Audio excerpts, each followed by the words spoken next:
মৌলানা ভাসানী আমাদের প্রেরণার উৎস হয়ে থাকবেন, বললেন তারেক রহমান। নাব্য সংকটে আরিচা কাজিরহাট রুটে ফেরি চলাচল বন্ধ। রাজধানীর পল্টনে বাস ট্রাকের সংঘর্ষে নিহত এক। হিমেল বাতাসে বাড়ছে ভোগান্তি, 15 ডিগ্রিতে নামল পঞ্চগড়ের তাপমাত্রা।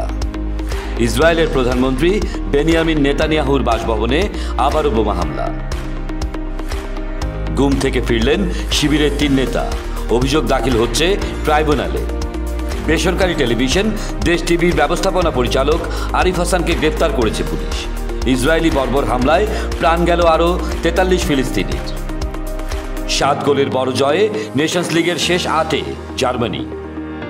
আন্তর্জাতিক প্রীতি ফুটবল ম্যাচে মালদ্বীপকে 2-1 গোলে হারিয়েছে বাংলাদেশ।